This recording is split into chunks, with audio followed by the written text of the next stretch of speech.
यानंतर बातमीपत्रामध्ये विविध महानगरांमधल्या महत्त्वाच्या घडामोडी जाणून घेऊयात।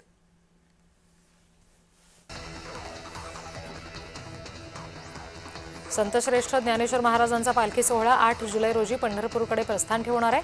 तसंच 24 जुलै रोजी पालखी सोहळा पंढरपूरमध्ये पोहोचेल। 25 जुलैला नेत्रदीपक आषाढी यात्रा सोहळा संपन्न होईल। यंदा आळंदीमधून 1 तास आधी 3 वाजता माऊलींचा पालखी सोहळा प्रस्थान ठेवणार असल्याची माहिती पालखी सोहळा प्रमुख राजेंद्र उमाप यांनी दिली आहे।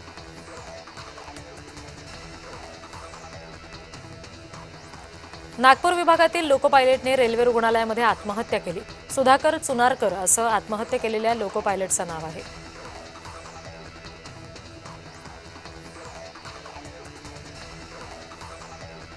महिलांसोबत शारीरिक संबंध करून कोणतेही विधी होत नाहीत असे कुठल्याही प्रकारचे विधी धर्मशास्त्रात सांगितलेले नाहीत। खराच्या दाव्यावर साधू महंतांनी तीव्र प्रतिक्रिया व्यक्त केली आहे।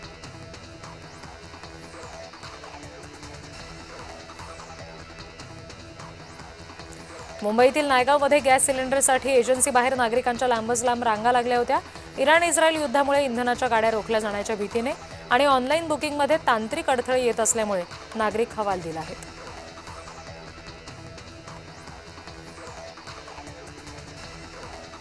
पुण्यातील भोंदू ऋषिकेश वैद्य मांजरी पोलिसांच्या ताब्यात आहे। महिलेच्या इच्छेविरुद्ध शारीरिक संबंध ठेवल्याचा आरोप त्याच्यावर करण्यात आलाय। सर्व पुरावे संकलित करण्याची प्रक्रिया सुद्धा सुरू आहे।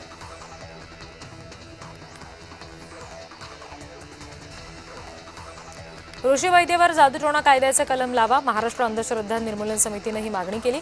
वैद्याने आपण महादेवाचा अवतार असल्याचं सांगून महिलेवर अत्याचार केल्याचा आरोप आहे।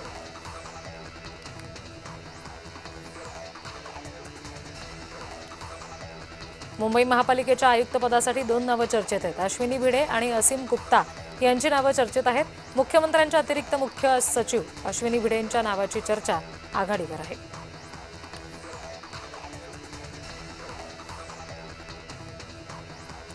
भोंदू खराचे सावकारी व्यवसाय हवाला रॅकेट याबाबत चौकशी होण्याची शक्यता आहे। भोंदू अशोक खराचे आंतरराष्ट्रीय कनेक्शन तपासलं जाणार आहे। खराची रविवारी पोलीस कोठडी संपणार आहे।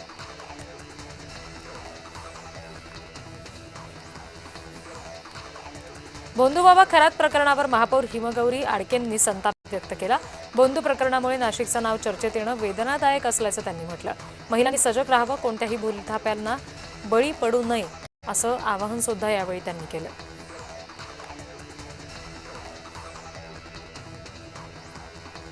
नवी मुंबईमधील 7 पोलीस ठाण्याच्या हद्दीमध्ये पोलिसांनी रात्री अचानक नाकाबंदी लावत वाहनांची तपासणी केली। पोलिसांना शहरामध्ये ड्रग्ज किंवा इतर अंमली पदार्थांची आवक-जावक होत असल्याची माहिती मिळालेली। या माहितीच्या आधारे तस्करी रोखण्यासाठी नवी मुंबई पोलिसांनी सगळीकडे नाकाबंदी केली, वाहनांची झडती घेतली।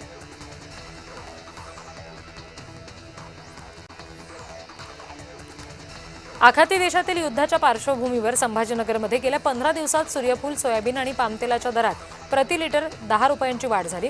कच्च्या तेलाचे वाढलेले भाव आणि जहाजांचा वाढलेला वाहतूक खर्च यामुळे सर्वसामान्यांच्या खिशाला कात्री लागते। शहरामध्ये दररोज जवळपास 100 टन खाद्यतेलाची गरज भासते। मात्र सध्या युद्धामुळे आयात मंदावली आहे, फक्त 70 टन पुरवठा होतोय।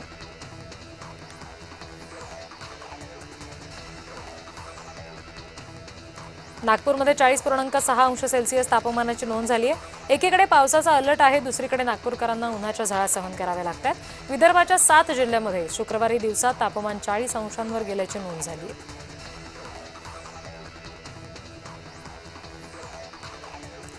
रायगड आणि पुणे जिल्ह्याला जोडणारा वरंध घाट दुरुस्तीच्या कामासाठी बंद असेल। 25 मार्च ते 30 एप्रिल दरम्यान वरंध घाट रस्ता बंद असेल। पुणे जिल्हाधिकारी जितेंद्र डुडी यांनी या संदर्भातली अधिसूचना काढली आहे।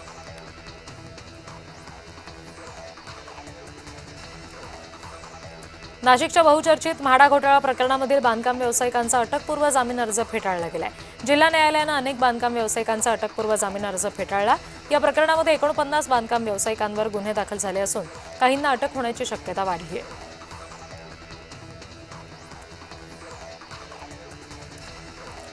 रविवारी मध्य रेल्वेच्या मुख्य आणि ट्रान्स हार्बर मार्गावर पश्चिम रेल्वे मार्गावर सुद्धा मेगा ब्लॉक घेतला जाईल। विविध अभियांत्रिकी आणि देखभाल दुरुस्तीच्या कामासाठी ब्लॉक असेल। तिन्ही मार्गावरील रेल्वे वाहतुकीवर त्याचा परिणाम होणार आहे।